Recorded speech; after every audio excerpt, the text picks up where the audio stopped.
اس میں کیا مشکل کام ہے؟ کوئی مشکل کام نہیں ہے۔ لوگ اپنی عقل کو، اپنی فرزانگی کو اس پہ مقدم رکھو، عقل کو سائڈ پہ کر دو۔ کیا فرمایا؟ آ، آ، کیا کہتے ہیں علامہ اقبال نے، کیا فرمایا؟ بڑا خوبصورت سا شعر ہے کہ آ، لیکن کبھی کبھی اسے تنہا بھی چھوڑ دے۔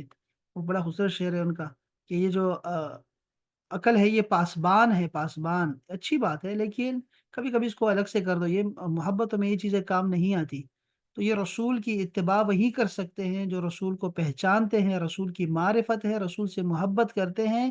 بس رسول جس طرف چل پڑے یہ ساتھ چل پڑتے ہوتے ہیں۔ وہ عثمان غنی نے ان کو بھیجا، عثمان غنی رضی اللہ تعالیٰ عنہ چلے گئے مکہ مکرمہ میں صلح کرنے کے لیے، اور مذاکرات ہو رہے تھے، اور مذاکرات ہو چکے تو بھئی یہ طے پایا کہ اس سال آپ عمرہ نہیں کرنے والے۔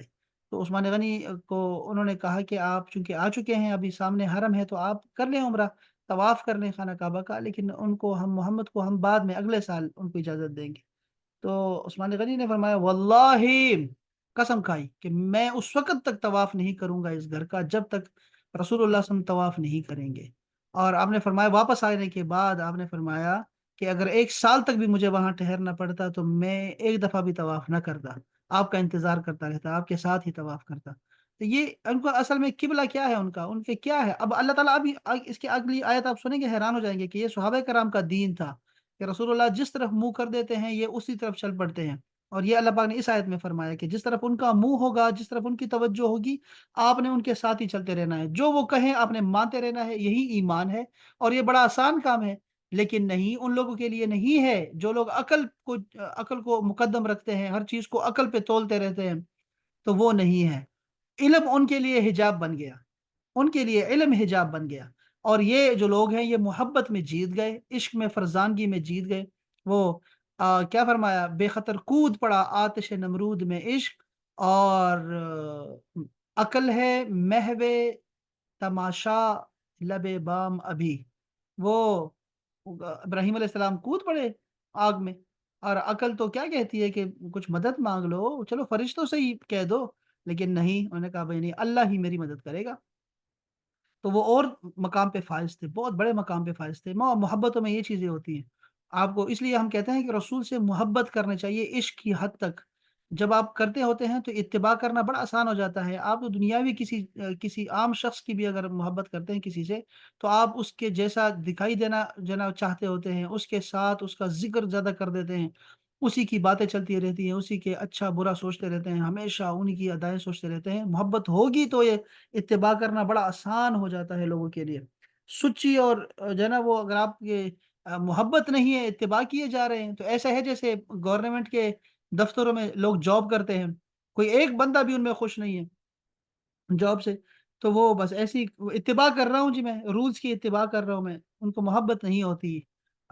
لیکن رسول سے محبت بھی کرنی چاہیے، ان کی اتباع بھی کرنی چاہیے، اطاعت بھی کرنی چاہیے، توقیر بھی کرنی چاہیے، ادب و احترام بھی کرنا چاہیے۔ تو ان کے لیے بڑا آسان کام تھا، بس وہ رسول کے ساتھ ہی وہ پھر گئے۔ تو اچھا آگے کیا فرمایا؟ وما کان اللہ، اور نہیں ہے اللہ جل شانہ، اللہ کی شان ہی نہیں ہے یہ والی، کہ لیدویع ایمانکم، کہ وہ تمہارے ایمان کو یا تمہاری نمازوں کو ضائع کر دے۔ اللہ یہ نہیں چاہتا، کبھی بھی نہیں چاہتا، بالکل بھی نہیں، اسے امتحان تھا۔ ان اللہ بالناس لرؤوف الرحیم، اس امتحان سے لوگ یہ نہ سمجھیں کہ اتنی چھوٹی سی بات پہ لوگوں کو بے ایمان کر دیا اور وہ منافق ٹھہر گئے اور وہ لوگ اسلام سے خارج ہو گئے۔ اللہ پاک ایسا نہیں کرنا چاہتا، لیکن دین انہی کو سمجھ آئے گا جو لوگ رسول کی اتباع کریں گے، بس سچی سچی اور پیور، اور قدم پہ قدم رکھیں گے، پیروی کریں گے، فالو کریں گے، تو وہی سچے مسلمان ہوں گے۔ آگے بہت بڑے امتحان آنے والے ہیں، یہ تو نماز ہے، ابھی تو غزوہ بدر میں کودنا ہے تمہیں، ابھی تو احد میں لڑنا ہے، ابھی تو خندقیں کھودنی ہے تمہیں، ابھی تو بھوک سے روزہ بھی فرض ہونے والا ہے، زکوٰۃ فرض ہونے والی ہے، تو ابھی بڑے امتحان باقی ہیں، بہت سارے امتحان باقی ہیں۔ تو رسول کی اتباع کرنا سیکھو پہلے، کہ اتباع کیسے کرو گے۔ اس لیے میں نے الگ کر دیے وہ لوگ جو رسول کی اتباع نہیں کرنا چاہتے، وہ اپنے کعبوں کے پیچھے چلتے ہیں کہ یہ کعبہ ہے اور یہ بیت المقدس ہے، اور قبلوں کے پیچھے چل پڑتے ہیں، اور وہ عقل کو استعمال کرتے ہیں، پرانے علموں کو جو ہے نا وہ استعمال کرنا چاہتے ہیں، اور اپنی فراست کو استعمال کرنا چاہتے ہیں، رسول پہ اعتماد نہیں کرتے، کلی اعتبار نہیں کرتے۔ وہ لوگ الگ ہو جائیں، بس وہ الگ ہو جائیں، چونکہ آگے بڑی مشکل جو ہے نا مرحلے آنے والے ہیں، مشکل باتیں ہیں آگے ساری کی ساری، تو سائڈ پہ ہو جاؤ۔ اللہ پاک نے کیا فرمایا؟ وما کان اللہ لیضیع ایمانکم، اللہ نہیں چاہتا کہ تمہاری نمازوں کو قضا کر دے، بالکل بھی نہیں۔ ان اللہ بالناس لرؤوف الرحیم، بے شک اللہ جل شانہ لوگوں پر بڑا ہی مہربان اور بہت ہی رحم والا ہے۔ اب اس میں کیا کیا سیکھا ہم لوگوں نے، ذرا دیکھیے گا۔ اللہ اکبر۔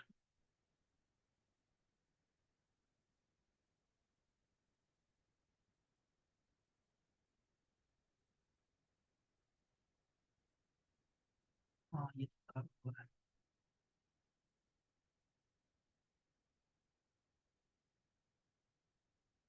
پہلا پارا۔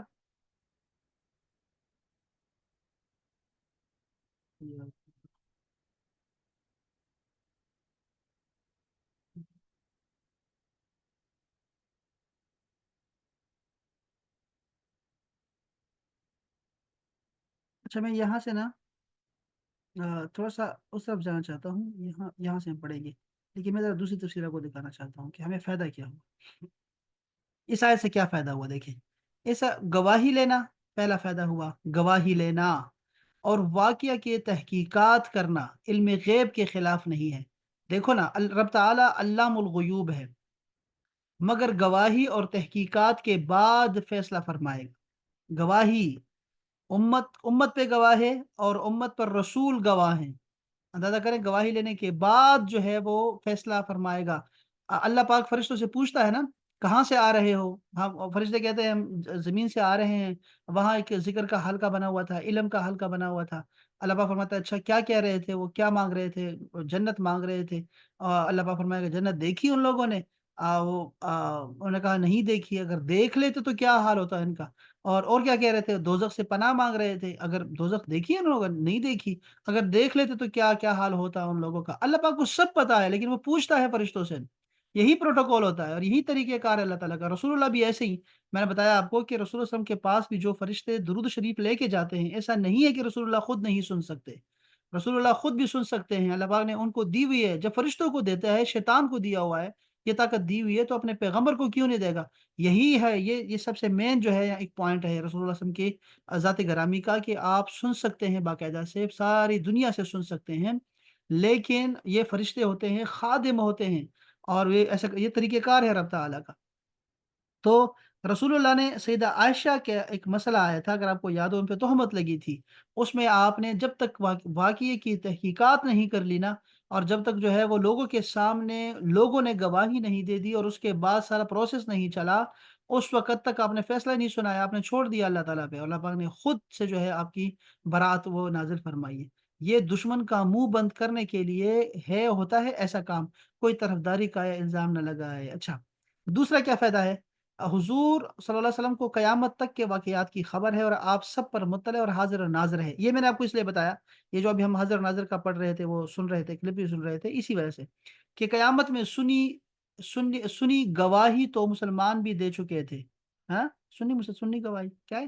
اس لیے قیامت میں سنی گواہی تو مسلمان بھی دے چکے، اگر حضور کی گواہی سنی ہوئی ہو، اچھا سنی ہوئی ہے، سنی ہوئی ٹھیک ہے، ہوئی ہوتی تو کفار اس پر بھی جرا کر دیتے۔ آپ نے فرمایا علیکم شہیدہ، سے معلوم ہوا کہ رسول اللہ ہر مسلمان کے ہر حال سے خبردار ہیں۔ شہید بمانے مطلع بھی آتا ہے، کہ مطلع ہیں، اللہ پاک نے ان کو مطلع کیا ہوا ہے اپنے امت کے اعمال پر۔ اور یہ بہت ساری احادیث آئیں گی، میں نے جیسے عرض کیا کہ جب انشاءاللہ ہم کورس کریں گے، اس میں ہماری جو ہے نا یہ چیزیں ساری کی ساری پڑھیں گے۔ یہ نبوت کے خصائص میں سے ہے، آپ کے نبوت کے خصائص میں سے۔ یہ جو اسرائیل ہوتا ہے، یہ ساری جگہوں سے، ساری دنیا سے روح قبض کرتا ہے، ایک وقت میں کتنی جگہوں پر جو ہے نا وہ کر لیتا ہے، لیکن فرشتے جو ہوتے ہیں یہ تو انبیاء کے خادم ہوتے ہیں، تو آپ سمجھ سکتے ہیں کہ اللہ پاک نے ان کو کیا کتنی طاقت دی ہوئی ہے۔ تو یہ بہت ساری، اس میں بہت ساری باتیں ہیں، اس پہ ہم پڑھتے رہیں گے انشاءاللہ۔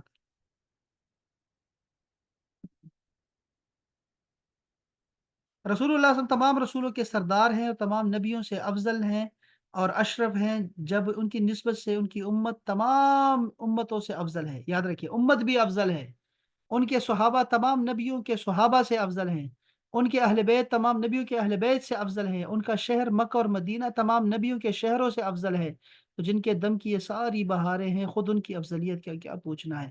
گواہی عملی بھی ہوتی ہے اور قولی بھی۔ رب تعالیٰ کا نبیوں کے ہاتھ پر معجزات ظاہر فرمانا رب کی عملی گواہی ہے، اور ان کی نبوت کا کتاب میں ذکر فرمانا قولی گواہی ہے۔ قیامت کے دن یہ امت انبیاء کرام کی قولی گواہی ہوگی زبان سے، مگر دنیا میں یہ امت عملی گواہی بھی ہے اور قولی بھی ہے۔ چلو یہ اس پہ ذرا میں دوبارہ واپس آتا ہوں کہ یہاں پہ ذرا ان ٹکڑوں کو، آیتوں کو ذرا کم کر کے، ذرا جملوں جملوں میں تقسیم کر کے پھر آپ کو میں ذرا اس کا معنی بتاتا ہوں۔ وَكَذَلِكَ جَعَلْنَاكُمْ أُمَّةً وَسَطًا، اسی طرح ہم نے تمہیں بہترین امت بنایا۔ اب اس کا کیا مطلب ہے؟ یعنی اے مسلمانوں، جس طرح ہم نے تمہیں ہدایت دی، خانہ کعبہ کو تمہارا قبلہ بنایا، اسی طرح ہم نے تمہیں بہترین امت بھی بنایا۔ یہ خوشخبری ہے امت کے لیے۔ اس میں حضور پر نور علیہ السلام کی امت زمانے کے لحاظ سے سب سے پیچھے ہے، آخر میں آئی ہے، لیکن مرتبے کے لحاظ سے سب سے آگے ہے اور افضل ہے۔ میں نے بتایا تھا آپ کو، حدیث پاک میں آتا ہے کہ جنت میں کوئی امت نہیں جائے گی جب تک رسول اللہ کی امت نہیں جائے گی، اور سب سے زیادہ بھی یہی لوگ ہوں گے۔ افضل کے لیے یہاں وسط کا لفظ آیا ہوا ہے، واسطن، عربی زبان میں بہترین کا معنی ہوتا ہے اس کا، وسط کا۔ دوسرے جگہ فرمایا لِتَكُونُوا شُهَدَاءَ، اس لیے بہترین امت بنایا کہ تم گواہ ہو جاؤ۔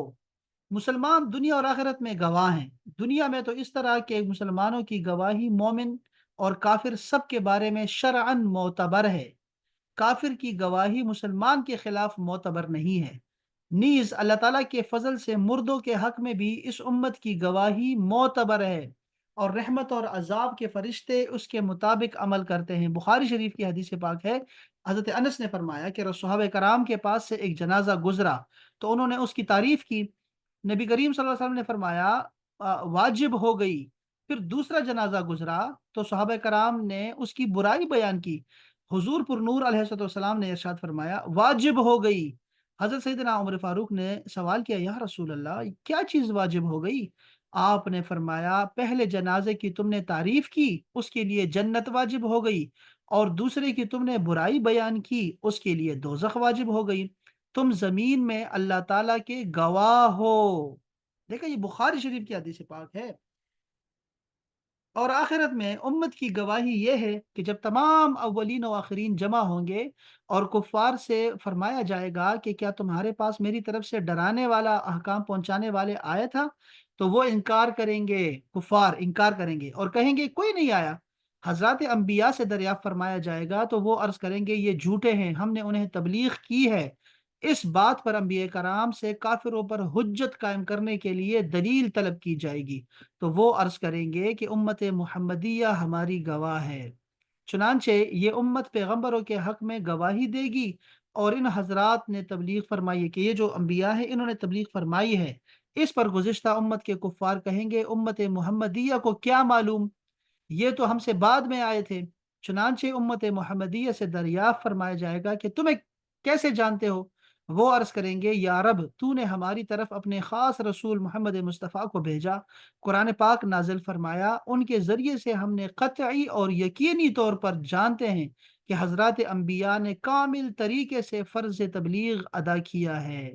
پھر سید الانبیاء سے آپ کی امت کے متعلق دریافت پوچھا جائے گا تو حضور پر نور ان کی تصدیق فرمائیں گے۔ یہ ہوگا سارا پروسیس، جو کہ جس کو اللہ پاک نے، جس پہ ہمیں یہ خوشخبری سنا دی دنیا میں ہی کہ تم لوگوں کو ہم نے، اللہ پاک نے کیا بنایا؟ گواہ بنایا ہے۔ اچھا، زبان کی احتیاط نہ کرنے کا نتیجہ کیا ہے؟ دیکھو، یہاں یہ بات یاد رکھیں کہ تمام گواہیاں امت کے صالحین اور اہل صدق حضرات کے ساتھ خاص ہیں، اور ان کے معتبر ہونے کے لیے زبان کی نگہداشت شرط ہے۔ جو لوگ زبان کی احتیاط نہیں کرتے اور بے جا خلاف شرع کلمات ان کی زبان سے نکلتے ہیں اور ناحق لعنت کرتے ہیں، صحیح حدیثوں کے مطابق روز قیامت نہ وہ شفاعت کریں گے اور نہ وہ گواہ بنائے جائیں گے۔ آگے فرمایا کہ یکون الرسول علیکم شہیدہ، رسول تم پر گواہ ہوں گے۔ علامہ اسماعیل حقی، یہ جو ہے نا تفسیر روح البیان والے، وہ فرماتے ہیں کہ حضور پر نور کی گواہی یہ ہے کہ آپ ہر ایک کے دینی رتبے اور اس کے دین کی حقیقت پر مطلع ہیں۔ آپ اس چیز سے واقف ہے جو کسی کا دینی رتبہ بڑھنے پر میں رکاوٹ ہے۔ آپ کو لوگوں کے گناہ معلوم ہے، آپ ان کے ایمان کی حقیقت، اعمال، نیکیاں، برائیاں، اخلاص، نفاق وغیرہ کو نور حق سے جانتے ہیں۔ شاہ عبدالعزیز محدث دہلوی اپنی تفسیر میں لکھتے ہیں، فتح العزیز ان کا نام ہے، یہ شاہ ولی اللہ کے بیٹے ہیں یہ۔ یاد رہے کہ ہر نبی کو ان کی امت کے اعمال پر مطلع کیا جاتا ہے، یہ سنیوں کا عقیدہ دیکھیں ذرا، تاکہ روز قیامت ان پر گواہی دے سکے، اور چونکہ ہمارے نبی کریم کی شہادت سب امتوں کو عام ہے، اس لیے حضور اقدس تمام امتوں کے احوال پر مطلع ہے۔ نبی کریم صلی اللہ علیہ وسلم کی گواہی قطعی اور حتمی ہے، یہ اہم بات ہے، یہ بات حقیقت ہے کہ نبی کریم صلی اللہ علیہ وسلم کی گواہی قطعی اور حتمی ہے۔ ہمارے پاس قرآن کے کلام الہی ہونے کی سب سے بڑی دلیل حضور کی گواہی ہے، اور جیسے یہ گواہی قطعی طور پر مقبول ہے، اسی طرح حضور اکرم کی گواہی دنیا میں اپنی امت کے حق میں مقبول ہے۔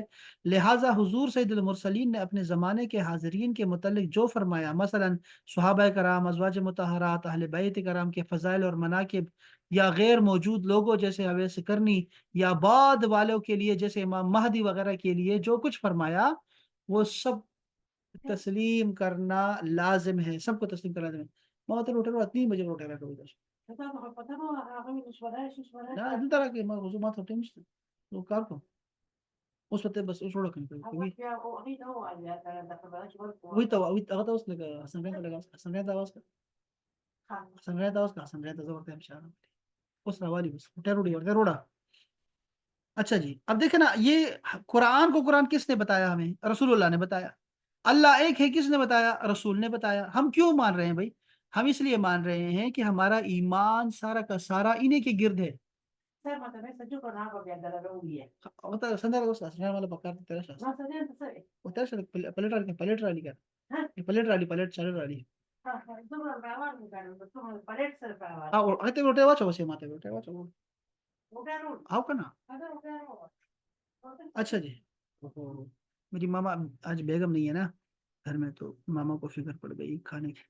لِنَعْلَمَ مَن يَتَّبِعُ الرَّسُولَ، تاکہ دیکھیں کہ کون رسول کی پیروی کرتا ہے۔ ہاں میں کہہ رہا تھا کہ ساری گواہیاں ہیں، ابھی جو پہلے گزر چکا ہے وہ بھی ہمیں رسول اللہ نے بتایا، اور جو آگے آنے والا ہے وہ بھی رسول اللہ نے بتایا ہوا ہے۔ تو ہم سب جب بھی تلاش کرتے ہیں نا، چاہے مسلمان نام کا بھی ہو نا، کوئی بھی ہو مسلمان، چاہے وہ سنی وہابی کوئی بھی ہو، وہ رسول اللہ کی باتوں پر ایمان رکھتے ہوئے تو آگے سوچ رہا ہے کہ دجال آئے گا، دجال کی کیا صفات ہے، کہاں سے آئے گا، اس کی کیا کیا علامات ہیں، وہ سارا کچھ تو اس لیے تو مانتا ہے۔ امام مہدی کو بھی اس لیے جانتا ہے اور انتظار کر رہا ہے، حضرت عیسیٰ علیہ السلام کا بھی انتظار کر رہا ہے، اور رسول اللہ نے آگے کا بتایا ہوا ہے ہمیں کہ کیا ہونے والا ہے، قیامت کا بھی بتایا ہوا ہے اور اس کے بعد ہم نے کہاں جمع ہونا ہے وہ بھی بتایا ہوا، اور آگے تک آخری تک بتایا ہوا، سارا کچھ بتایا۔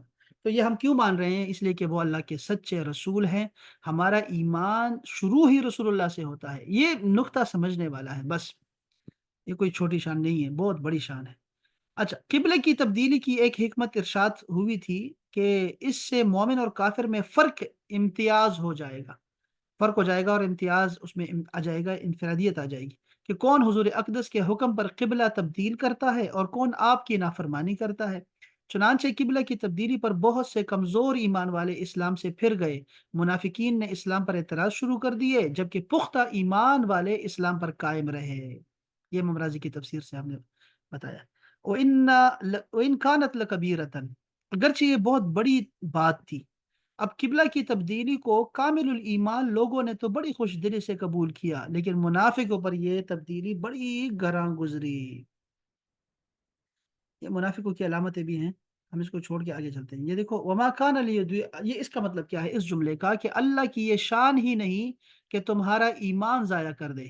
قبلہ کی تبدیلی یہودیوں کو ہضم نہیں ہو رہی تھی، اور یہ طرح طرح سے مسلمانوں کو اس کے خلاف بھڑکانے کی کوشش کر رہے تھے مسلمانوں کو۔ چنانچہ کچھ یہودیوں نے بیت المقدس کی طرف منہ کر کے پڑھی گئی نمازوں کے بارے میں مسلمانوں کے سامنے چند اعتراضات کیے، اور بیت المقدس کی طرف منہ کر کے نماز پڑھنے کے زمانے میں جن صحابہ کرام نے وفات پائی، ان کی نمازوں کے درست ہونے پر مسلمانوں سے دلیل مانگی، تو ان کے رشتہ داروں نے تاجدار رسالت سے ان کی نمازوں کا حکم دریافت کیا کہ وہ نمازیں ہوئی یا نہیں۔ اس پر آیت کریمہ نازل ہوئی اور انہیں اطمینان دلایا گیا کہ ان صحابہ کرام رضوان اللہ تعالیٰ علیہم اجمعین کی نمازیں ضائع نہیں ہوئی،